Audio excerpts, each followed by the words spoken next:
میں نے اسے بات کرنے کے لیے گھر والوں سے چوری موبائل رکھا تھا. رات دن اسی سے بات کرتی رہتی تھی. پھر یوں ہوا کہ مجھے اور میری فیملی کو باہر کے ملک میرے ابو کے پاس جانا پڑا.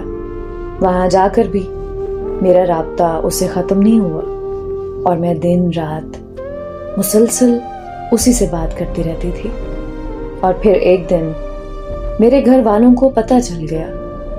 مجھے میرے گھر والوں نے بہت مارا اور میرا موبائل بھی چھین لیا. میں وہاں سے ضد کر کے واپس آ گئی.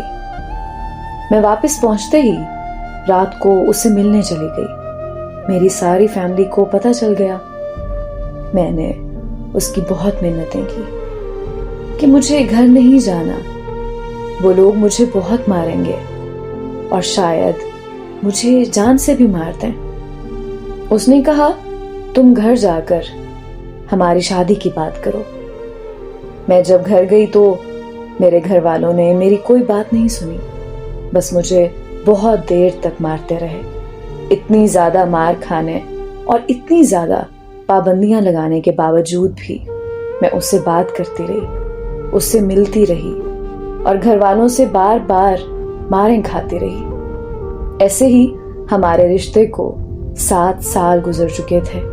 پھر میں نے اسے بولا کہ میرے گھر والے شاید کبھی نہیں مانیں گے، میں تمہارے بغیر نہیں رہ سکتی، تو ہم ایسا کرتے ہیں کہ ہم بھاگ کر شادی کر لیتے ہیں.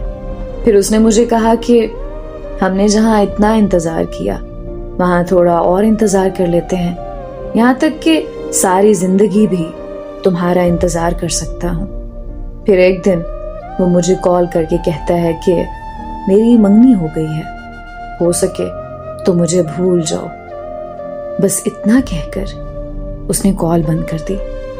میں نے بار بار اسے کال کی لیکن اس کا نمبر مسلسل بند جا رہا تھا.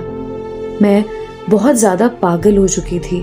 بہت زیادہ سوچنے کے بعد اس کے گھر کی طرف بھاگ کے چلی گئی.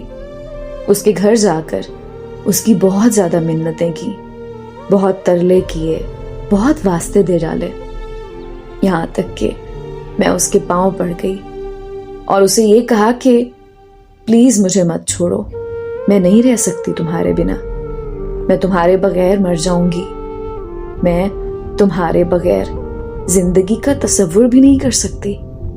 وہاں کھڑے سب لوگوں کو میری حالت پر ترس آ رہا تھا، مگر وہ ایک سخت دل انسان تھا. اسے میری حالت پر رحم نہیں آیا، وہ نہیں مانا.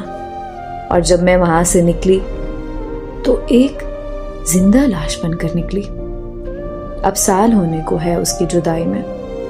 سنا ہے کہ اب اس نے شادی کر لی ہے، پر اب میرا یہ عالم ہے کہ میں کسی اور کی نہیں ہو سکتی. میں آج بھی پاگلوں کی طرح اس کے انتظار میں ہوں، میں آج بھی اس کے پیار میں ہوں.